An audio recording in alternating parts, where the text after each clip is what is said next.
Assalamualaikum warahmatullahi wabarakatuh. Bismillah, alhamdulillah, wassalatu wassalamu ala rasulillah, amma ba'da.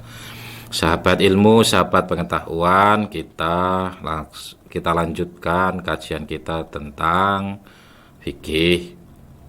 Seperti biasa, kitab yang kita gunakan panduannya adalah Mabadil Fikih.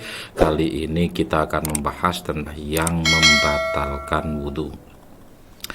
Nawakidul wudhu'i khamsatun, perkara-perkara yang membatalkan wudhu itu ada 5. Yang pertama, al-awwalu al-khariju min ahadis sabilaini.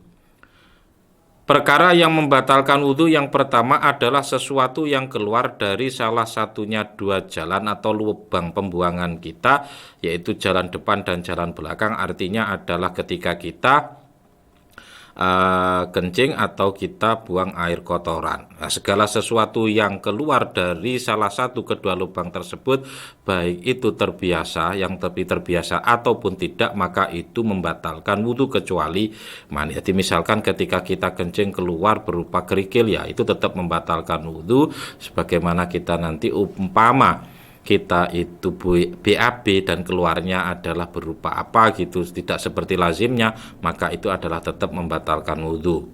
Mengecualikan apabila bagian depan kita itu mengeluarkan mani, maka itu tidak membatalkan wudhu, akan tetapi mengharuskan kita untuk mandi junub atau mandi besar.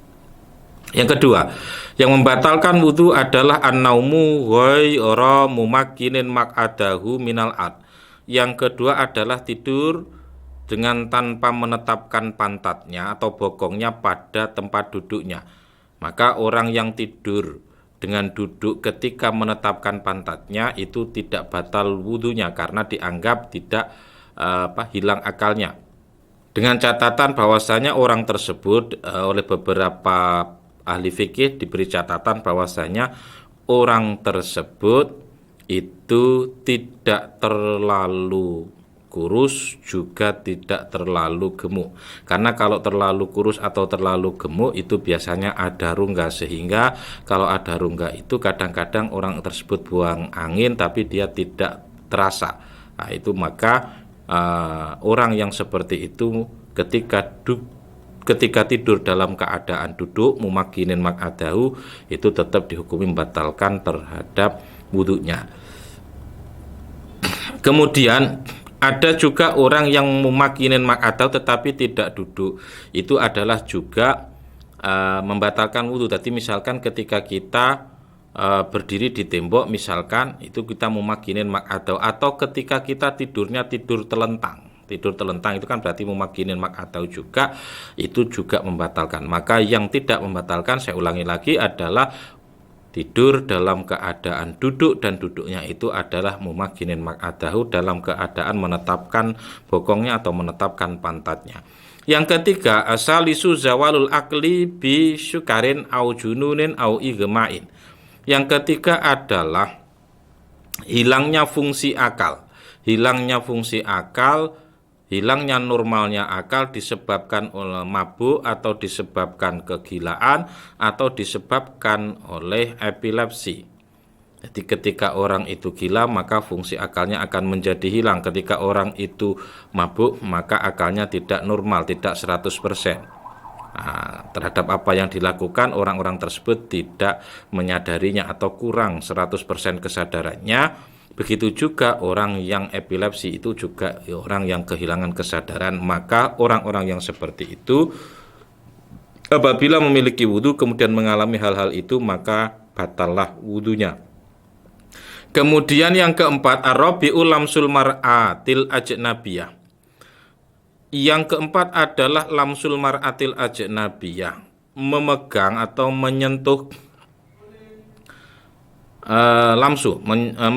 menyentuh perempuan ajnabiyah, menyentuh perempuan yang bukan mahramnya. Mahram itu adalah orang mahram atau kadang disebut muhrim, itu adalah orang yang haram untuk dinikah. Nah, yang halal untuk dinikah itu adalah bukan mahram. Sehingga ketika ya orang-orang yang halal atau orang perempuan lain yang halal untuk dinikah itu adalah ketika kita menyentuhnya, maka itu adalah membatalkan terhadap wudhu, baik yang disentuh maupun yang menyentuh. Dalam fikih Syafi'i itu adalah yang disentuh ataupun yang menyentuh.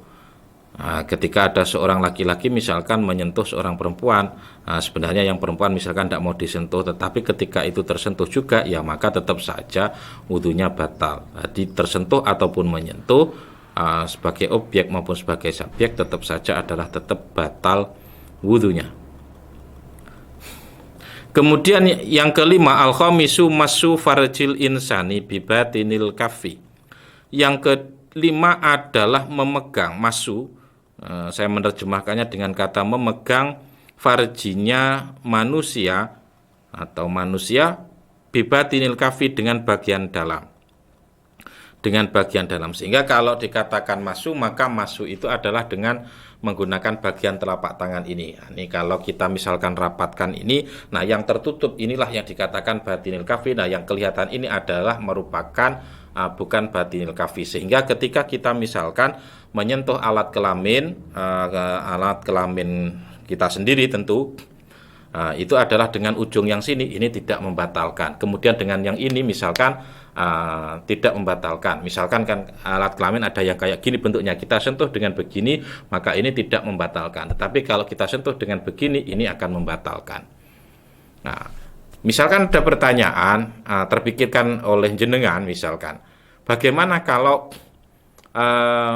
menyentuh kelamin orang lain, kelamin manusia orang lain, tentunya ada dengan ini adalah tetap membatalkan karena itu adalah menyentuh lamsu. Itu kategorinya bukan masu, tetapi kategorinya adalah lamsu. Jadi menyentuh pada yang lain.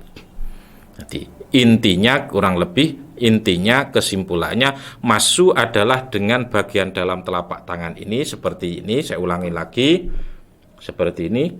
Nah, ini yang tertutup ketika kita tempelkan seperti ini adalah bagian dalam. Maka ketika kita memegang farji dengan bagian dalam ini membatalkan, tetapi dengan yang di luar, yang selain ada di dalam ini adalah tidak membatalkan. Mulai sini pinggiran dari jari jemari kemudian ujung jari jemari ini juga tidak membatalkan.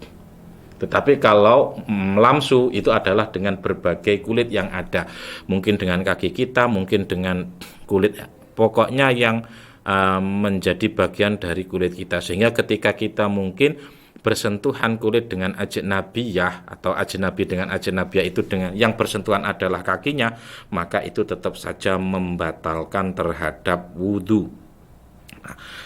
Dalam beberapa hal lamsu dan masu itu dibedakan. Kalau lamsu itu adalah bersentuhan, kalau masu itu adalah memegang, tapi ada satu ayat mungkin paling tidak yang saya pahami itu antara masu dan lamsu dianggap sama, yakni la yamassuhu illal mutahharun, tidak boleh memegang terhadap Al-Quran atau mushaf Al-Quran kecuali orang-orang yang suci. Maka menyentuhnya pun tidak hanya sekedar memegang, menyentuhnya pun itu juga diharamkan. Jadi ketika kita membawa Quran dalam keadaan batal dengan begini misalkan, ini adalah tetap saja tidak diperbolehkan. Kita lanjutkan. Ma makruhatul wudu'i. Apa yang dimakruhkan di dalam wudu? Jawab, al-israfu fil ma'i. Di antara yang dimakruhkan di dalam wudu adalah al-israf fil ma'i, berlebihan di dalam menggunakan air. Maka seyogyanya ketika kita berwudu itu adalah dengan menggunakan air yang secukupnya. Maka kalau di beberapa hadis ada yang disebutkan Nabi itu adalah berwudu dengan air yang sangat sedikit, atau yang katakanlah kalau kita ukur kira-kira ya sekitar teko kecil itu yang dipancurkan. Nah itu biasanya cukup juga. Nah itu di beberapa riwayat. Nah, di antara maka yang dimakruhkan di dalam wudu itu adalah al-israf fil ma', berlebihan dalam menggunakan air. Maka ketika berwudu seyogyanya kita berhati-hati, yakni dengan menggunakan air yang secukupnya. Kemudian yang kedua, watakallumu, dan berbicara bighairi dzikri, dengan selainnya zikir. Berbicara atau berkalam ketika kita sedang melaksanakan wudu ini adalah dihukumi makruh, bukan, ya sekali lagi bukan membatalkan wudu. Bukan membatalkan wudu. Sehingga kalau mungkin kita pernah mendengar ada man kola batola wudu'uhu, itu kolanya bukan kola yakulu kolan, tetapi kola yakilu kuilan, atau kola yang bermakna koilulah. Kola yakilu koilulatan, kola barang siapa yang tidur maka batalah wudunya, bukan diartikan barang siapa yang berkata maka batallah wudunya, karena berbicara ketika berwudu tidak membatalkan wudu, tetapi hanya dimakruhkan di dalam wudu. Dan itu pun masih ditambah catatan apabila berkalam itu adalah dengan zikir, misalkan dengan doa, yaitu tidak dipermasalahkan, tidak dimakruhkan. Wal isti'anatu alaihi bi'akhar. Di antara yang dimakruhkan lagi di dalam melaksanakan wudu adalah meminta bantuan orang lain. Ketika kita mampu melaksanakan dengan sendirinya, mengambil air dengan sendirinya, mengalirkan air dengan sendirinya, kemudian kita minta bantuan orang lain untuk mengalirkan air, untuk memancurkan air pada diri kita, maka itu dihukumi makruh. Soal, maladhi yahrumu alal muhdisi hadasan asghara. Maladhi, apakah perkara yahrumu yang haram alal muhdisi bagi orang yang berhadas, hadasan dengan hadas asghara yang kecil. Apakah yang diharamkan bagi orang yang hadasnya tersebut adalah hadas kecil. Yahrumu alaihi as-sholatu, diharamkan bagi orang yang hadas kecil itu diantaranya yang pertama adalah sholat, tidak boleh melaksanakan sholat, tidak boleh melaksanakan sholat. Jadi orang yang berhadas kecil tentu tercegah untuk melaksanakan sholat, karena diantara syarat dari sholat adalah kita harus memiliki atau harus dalam keadaan suci, dan suci itu diantaranya adalah kita suci dari hadas, selain juga kita harus suci dari najis. Kemudian yang kedua adalah tawaf. Tawaf ini kita dalam keadaan suci.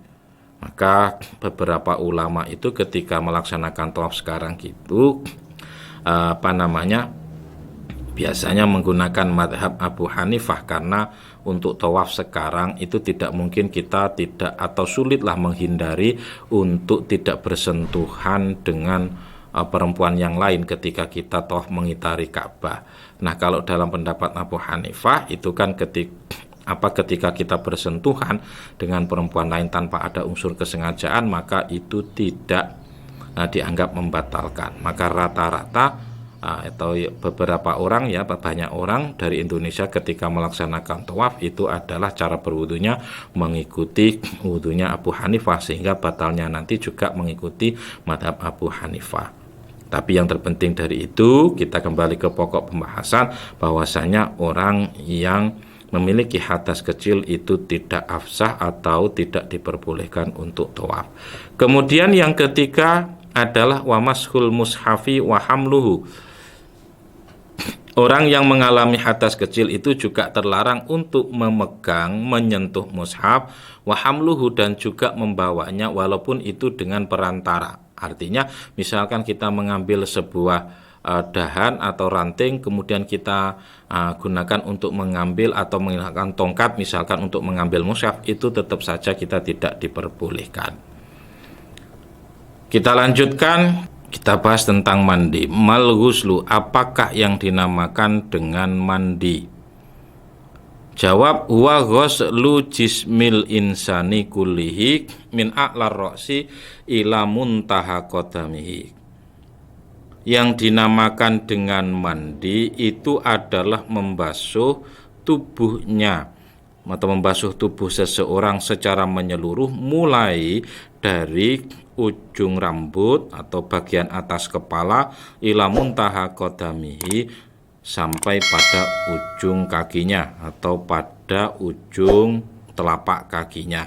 Tentu ini adalah yang dimaksud dengan mandi yang wajib atau yang mandi merupakan mandi bagian dari ibadah syariah, bukan mandi yang menjadi kebiasaan kita. Mana mandi kebiasaan kita itu adalah mandi litanadzuf, mandi untuk membersihkan diri. Biasanya kita tidak dari ujung kepala, mungkin dari leher kita sudah cukup, atau mandi litabarrud, hanya sekedar untuk mendinginkan badan kita. Nah, biasanya kita itu adalah misalkan juga sama, hanya sekedar menyiram bagian tubuh yang tertentu dari kita, artinya tidak secara menyeluruh. Maka ini atau hal-hal tersebut tidak dikategorikan sebagai mandi yang bisa menghilangkan mandi, atau mandi yang dikategorikan mandi yang bernilai ibadah.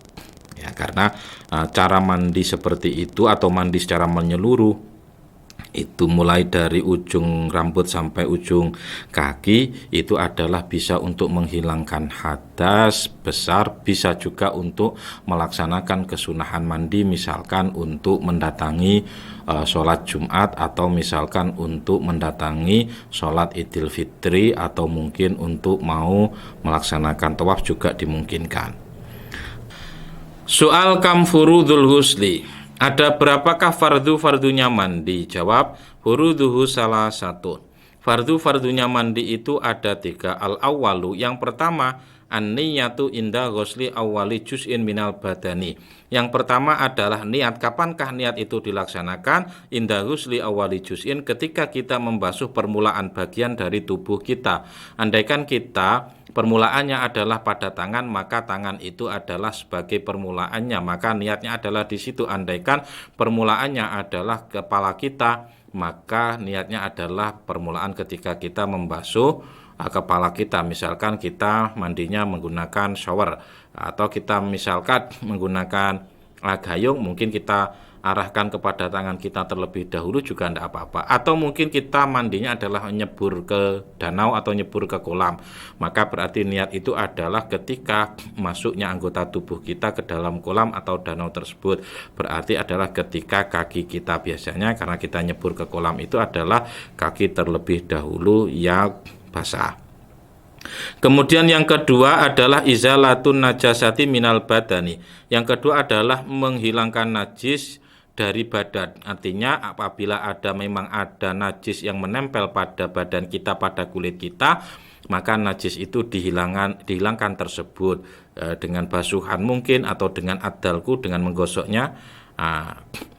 Kemudian yang ketiga adalah usulul ma'i ila jami'il basyarati wasya'ri. Yang ketiga adalah meratanya air atau sampainya air pada keseluruhan kulit dan keseluruhan rambut dari kita. Beberapa ulama ada yang mengatakan bahwasanya fardunya mandi itu hanya 2, yaitu yang pertama niat, kemudian yang kedua adalah meratanya air pada seluruh tubuh kita. Kemudian izalah itu adalah merupakan bagian dari meratakan air, karena apabila di tubuh kita ada najis, berarti secara otomatis salah satu atau di antara kulit kita atau di antara rambut kita ada yang tertutup najis, maka cara menghilangkannya adalah dengan menghilangkan najis tersebut. Jadi itu titik perbedaannya, mengapa ada yang mengatakan 3, mengapa ada yang mengatakan 2. Soal maniyatul ghusli, bagaimanakah niatnya mandi? Jawab, ya nawaitul ghusla li raf'il hadasil akbari. Niatnya mandi adalah nawaitul ghusla li raf'il hadasil akbari. Saya berniat mandi li raf'il hadasi, karena untuk menghilangkan hadas al akbari yang besar. Malhadasul akbar, soal malhadasul akbar, kemudian apakah yang dinamakan dengan hadas besar? Jawab, wa kullu ma aujaba al-ghusla. Hadas besar adalah segala sesuatu yang menyebabkan atau yang mengharuskan untuk melaksanakan mandi. Soal malladzi yujibul ghusla, kemudian apa saja yang mengharuskan kita mandi? Jawab al-janabatu, yang pertama adalah junub, kemudian yang kedua adalah wal haidu, yang kedua adalah haid, wan nifasu, yang ketiga adalah nifas, kemudian wal wiladatu, yang ketiga, keempat adalah melahirkan, kemudian yang kelima adalah mati. Janabat itu adalah ketika misalkan suami istri berhubungan, itu namanya adalah junub, atau ketika seseorang itu keluar spermanya baik itu laki-laki maupun perempuan, maka itu juga dikatakan junub atau janabah. Kemudian haid itu adalah khusus untuk orang perempuan, di mana dia mengalami keluar darah pada waktu-waktu tertentu. Normalnya adalah biasanya adalah mungkin seminggu, dalam satu bulannya dia mengalami seminggu. Wa aqalluhu, biasanya paling sedikit atau paling sedikitnya itu adalah 1 hari 1 malam, umumnya adalah 6 hari atau 7 hari, kemudian maksimalnya keluar haid itu adalah 15 hari. Kemudian nifas adalah darah yang keluar dari kelamin perempuan ketika dia setelah melahirkan. Nah, biasanya nifas itu umumnya itu adalah sekitar 40 hari sampai 60 hari, walaupun mungkin ada yang hanya sebentar. Wa aqalluhu lahdhatun. Di paling sedikitnya ya keluar sebentar, kemudian sudah tidak keluar lagi, ya berarti itu adalah merupakan nifas. Kemudian wiladah. Nah, kemudian setelah melahirkan itu adalah juga diharuskan mandi. Andaikan misalkan dia tidak mengalami atau hanya nifas sebentar, maka setelah melahirkan dia juga diharuskan mandi. Kemudian yang terakhir atau yang kelima adalah disebabkan mati, maka orang yang mati atau mayat atau jenazah itu adalah harus dimandikan. Di antara kewajiban kita adalah memandikan jenazah. Berarti kesimpulannya adalah memandikan jenazah itu adalah sesuatu yang wajib atau fardu. Penyebabnya adalah kematian tersebut. Mal janabatu. Soal mal janabatu, apakah yang dinamakan janabah? Jawab ya al-jima'u wa nuzulul mani. Yang dinamakan janabah itu adalah berhubungan intim atau berjima. Kemudian yang kedua adalah nuzulul mani, keluarnya mani atau inzal. Jima itu walaupun atau berhubungan intim walaupun mungkin misalkan tidak sampai keluar spermanya, maka itu tetap mengharuskan untuk mandi jinabat. Kemudian ketika kita keluar sperma kita walaupun mungkin tidak sedang berhubungan intim, itu juga diharuskan jinabat. Jadi mungkin karena kita membayangkan sesuatu atau karena kita kelelahan juga, mungkin tiba-tiba ya keluar. Nah, itu maka intinya ketika kita keluar mani, keluar sperma, itu adalah mewajibkan, mengharuskan kita untuk melaksanakan mandi besar. Soal mal haidu, apakah yang dinamakan haid? Wa adamu al-khariju minal mar'ati. Yang dinamakan haid adalah darah yang keluar dari orang perempuan ba'datis isinina, setelah dia berusia 9 tahun, dalam ala sabili sihati wal adah, dalam keadaan sehat dan sesuai dengan kebiasaan. Jadi istilahnya darah haid itu adalah biasanya dikatakan sebagai tamu bulanan, artinya setiap bulan perempuan biasanya mengalami hal ini. Ini adalah secara umumnya, tapi kadang-kadang ada juga seorang perempuan itu yang dalam satu masa hidupnya mengalami hanya beberapa haid, bahkan mungkin hanya mengalami 1 kali haid juga ada. Soal man nifasu, apakah yang dinamakan dengan nifas? Wa adamu al-khariju minal mar'ati akibal wiladati.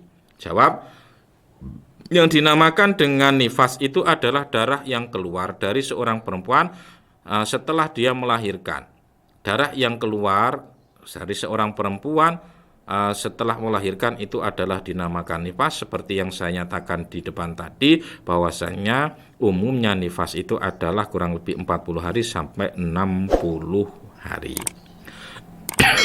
Soal Madza yahrumu alal junubi, apakah yang diharamkan bagi orang yang junub? Jawab, yahrumu alaihi, haram bagi orang yang junub. Yang pertama adalah as-sholat. Bagi orang yang berhadas atau orang yang junub itu adalah dilarang sholat. Sebagaimana bagi orang yang berhadas kecil itu dilarang sholat, maka orang yang mengalami hadas besar juga dilarang sholat. Yang kedua adalah tawaf. Orang yang berjunub atau berhadas besar itu tidak boleh melaksanakan tawaf, sama seperti larangan dalam atau pada orang yang mengalami hadas kecil. Kemudian yang ketiga adalah mashul mushafi wa hamluhu, yaitu yang ketiga dilarang memegang mushaf dan membawanya. Kemudian yang keempat adalah qiraatul Qur'ani, tidak boleh membaca Quran, artinya membaca Quran dari mushaf. Kalau misalkan membaca Quran itu adalah dengan niatan dzikrun, dengan niatan zikir, maka itu adalah diperbolehkan. Tadi misalkan di di Al-Qur'an itu ada ayat inna lillahi wa inna ilaihi rajiun, kemudian dia membaca seperti itu sebagai bentuk zikir, maka itu diperbolehkan. Atau la haula wala quwata mungkin ada di Quran, maka itu dibaca kemudian diniatkan dengan niatan zikir, maka itu diperbolehkan. Wal muksu, yang kelima adalah wal muksu fil masjidi, yang kelima adalah berdiam diri di masjid, karena dikhawatirkan atau tidak diperbolehkan untuk berdiam diri di masjid. Kalau untuk orang haid itu karena dikhawatirkan akan talwis, tapi kalau orang junub karena itu dianggap istirok terhadap baitullah, terhadap baitnya Allah. Soal madza yahrumu alal haidhi wan nufasai, apakah yang diharamkan bagi orang yang haid dan orang yang nifas? Jawab, ya as-sholatu was-shaumu wa ma yahrumu alal junub. Yang diharamkan bagi orang-orang yang haid, bagi orang yang nifas adalah melaksanakan sholat, tidak boleh melaksanakan puasa, dan juga diharamkan terhadap apa-apa yang diharamkan bagi orang yang junub. Demikian pembahasan kita tentang sunnah wudhu sampai kepada sesuatu yang diharamkan bagi orang-orang yang junub, dan diantara orang yang junub itu adalah orang yang haid dan orang-orang yang mengalami nifas. Sampai di sini pertemuan kita, mudah-mudahan ada manfaatnya. Assalamualaikum warahmatullahi wabarakatuh.